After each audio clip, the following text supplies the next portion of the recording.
Hello everybody, this is TipTopMTG here today with another Magic the Gathering video. Now, on this channel, I do a lot of custom Magic the Gathering, that being, reviewing custom cards, talking about custom mechanics, and in today's video, I'm going to be making a game out of it. So essentially, what I'm going to do is I'm going to generate 3 random, either verbs, adjectives, or nouns. I'm going to pick one of them, and then I'm going to design a mechanic around it. Now, this mechanic could be some activated ability, if, for an example, we can see bind over here, bind 1 in a white, and, you can do that to bind it to another creature or something. It could also be a descriptor, similar to menace, where it's something that just gives more attributes to the creature, or when it comes to nouns, that's kind of like the challenge round. You have to find some way, either use the noun not in the form of a noun, or just figure out some mechanic, maybe not a one-word mechanic, something like similar using the noun. So why don't we jump into this and I can show you an example. So why don't we generate 3 random verbs? So we have activate, contrast, protest. These are all very different in what I could do. Activate's kind of difficult. It's very generic. I could probably fit that into something, but it would just feel kind of weird because, they use the word activate a lot.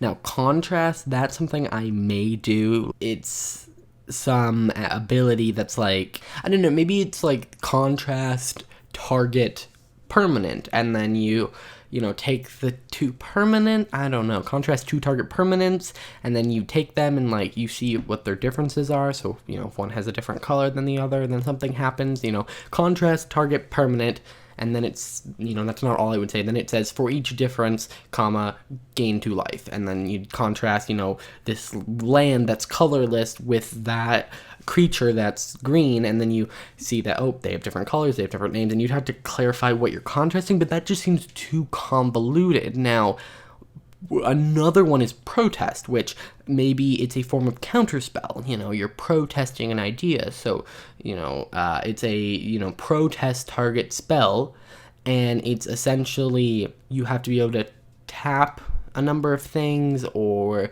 maybe it's some interesting thing. So I think I'm going to stick with protest. So protest. What could this be? Now I'm thinking this is going to be on mostly instants and sorceries. So, maybe it's some as an example.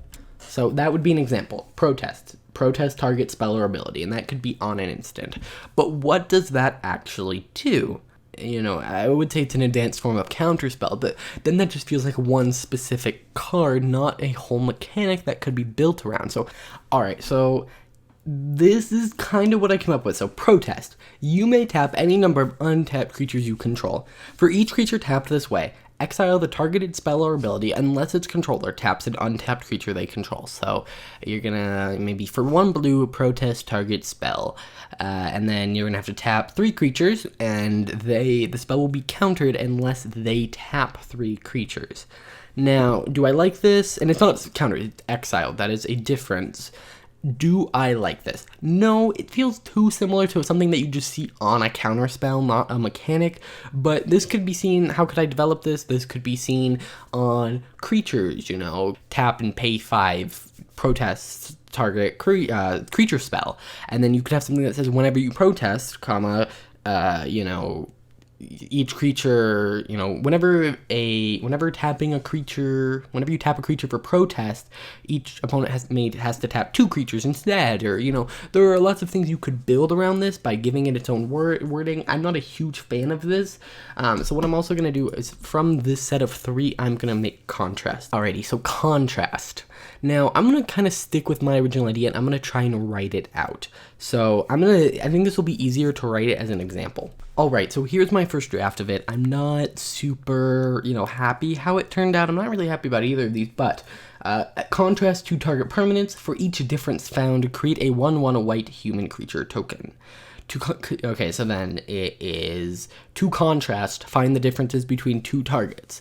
Differences include CMC, and it wouldn't say CMC, it would say converted mana cost, color, permanent type, power, and toughness. I guess it would be or toughness. So if you were to compare 2 permanents, if you found a 1-cost green creature that then you compared it to a 7-cost red enchantment, there would be 3 differences there: CMC, color, and permanent type.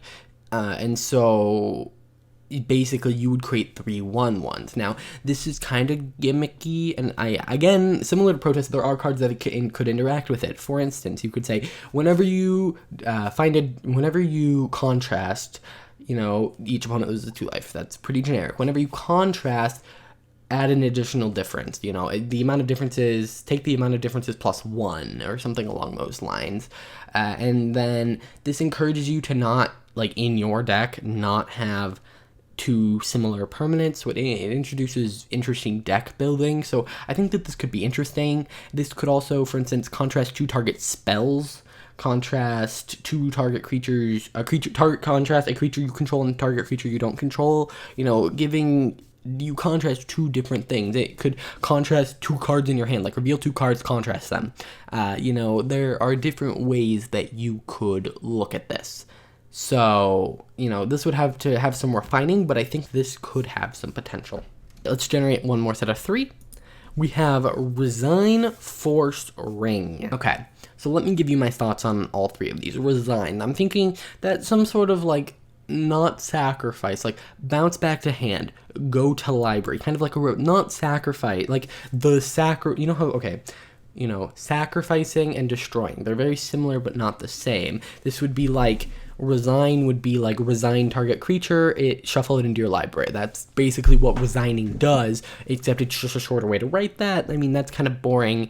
Maybe it's bouncing it back to hand for a cost, and then you gain knowledge or something by scrying, or there's some different things you could do there. Force, as a mechanic, that's kind of weird. I don't know how I could really do that unless it was I really can't think of anything to do for force, so I'm probably not. And then ring, you could, again, not super sure what I could do with that. It would be interesting if I could figure something out, but what I think I'm going to do is I'm going to go to resign. So we're going to go, so here's option number 1. So here's an example of resign. So it would be a creature, maybe a human or a beast or whatever, it doesn't really matter.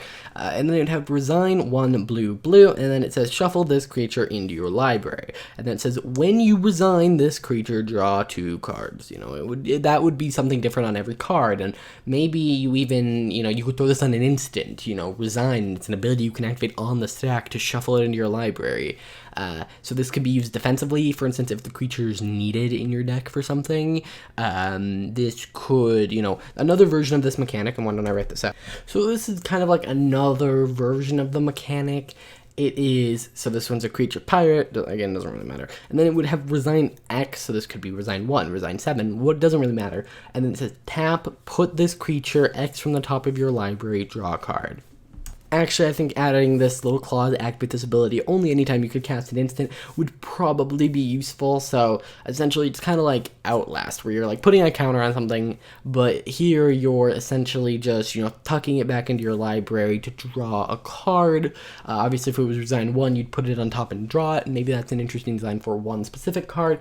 But yeah, I think that this will end up being my, I think I like this one better, but I think both have different designs. And then also, a third way you could do it is you could write it similar to how I kind of wrote Contest, where it's resign target creature, in which case you would shuffle it into its owner's library, and you could use that either obviously defensively for you, or you can use it as an offensive measure of I don't like that creature, shuffle it into your library. So keep that in mind. So yeah, those are going to be my verbs that I did. Why don't we, clear the page, and then I will switch us over to adjectives. Alrighty, so now we're on the random adjective generator.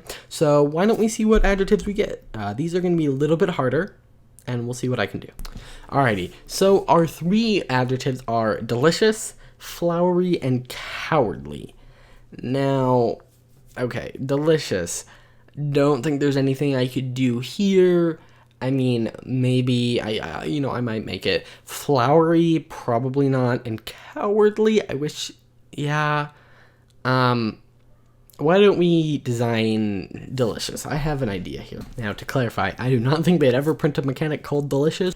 Alright, so this one's going to be real simple. Delicious. This creature must be blocked if able. So the concept here is that, you're prey. You are a ginger brute, but you know, and then the giant dinosaur is going to want to eat you. So that's kind of the concept behind delicious. All right, so next we have cowardly. All right, so here's idea number 1, cowardly. Whenever this creature becomes blocked, return it to its owner's hand. And so the concept here is, you know, maybe it's a bad thing. Maybe it's a big creature, but when it becomes blocked, it's bouncing back to your hand. Or maybe it's a, you know, a thing with a good ETB, and now your opponents don't want to block it because they don't want to re-give you that ETB. So I think this could be designed in an interesting way. Now that's just the first thing that I thought of. Now what's the second thing? And this one's a little weirder, but maybe, just maybe. All right, this creature can't block. Now, does this make a lot of sense? I feel like, you know, cowardly would make it be more likely this creature can't attack, but we already have that with defender. So, you know, the opposite of that, this creature can't block, kind of boring. I prefer the first one. It allows you to have some interesting design space when it comes to designing things, either good ETBs, big creature, but gets bounced. You know, it can be a good thing or a bad thing on a card, which I think is a really powerful tool for a mechanic. So why don't we do one more set? So here we have selfish, great, and godly. Now, selfish, here's what I'm thinking. When this creature would die, sacrifice a creature. If you do, regenerate this creature. You know, something along that line where, you know, you don't get the option not to do it. You have to. So, you know, it's really good if you want to keep that creature alive, but if you don't, if that creature starts to just like die, then you're going to have to start sacrificing things. So, you know, it can be good, it can be bad, which again, I said I liked in a mechanic.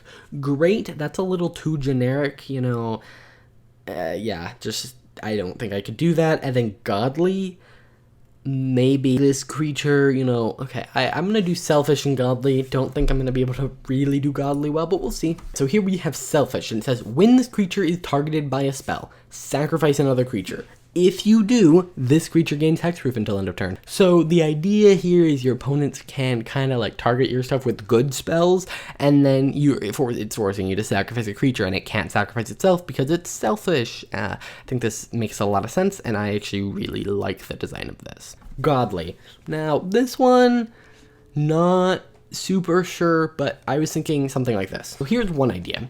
When this creature deals combat damage to a permanent, it loses hexproof and indestructible until end of turn. So, you know, these are kind of god killers. It's godly, you know, it's maybe not super huge on that idea. It would be a nice mechanic, I think, but maybe not with the name godly. Godly, you have at least 5 devotion to white. This permanent is not a creature as long as you don't meet its godly requirement. So it's similar to companion, where it's kind of just, you know, you have at least 5 devotion right or to white. You know, it's written in a very similar way. I don't know. Those are my 2 ideas for godly. And then we're going to go to noun. So we have perspective, affair, and importance.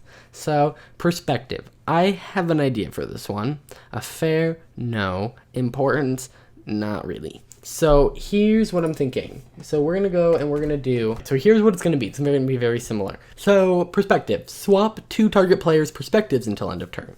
Each player can see the other player's hidden information, but not their own. So let's say you have a card face down, or you have cards in hand, which most of the time happens. You get to see each other's cards, but not your own. So if something happens, like you manage to, I don't know, tap a permanent to draw a card, you don't get to see the card you just drew until this effect ends. And maybe there's a spell that does it until end of turn, but then maybe there's some 7-cost enchantment that just makes it so you can't see your hand. And when you can't see your hand, you can't cast spells out of it. So very interesting. I think it would be weird. It might need some refinement, but that's how I would make a perspective a mechanic. Alrighty guys, that's gonna do it for this video. I want to know, what would you guys have chosen for your 3 word, like out of the 3 words, and what would you have done? Would you have done importance instead of perspective? And what do you think of the ones I chose? What do you guys think? Were they good ideas? Were they bad? What would you do? I want to know. Also, if you have any challenges for me, put words in the comments down below. I'll try and make a mechanic around them. If you enjoyed this video, please hit that like button. These are a ton of work to make, but they're really fun, so let me know you enjoy them. I will see you guys in the next video. Bye.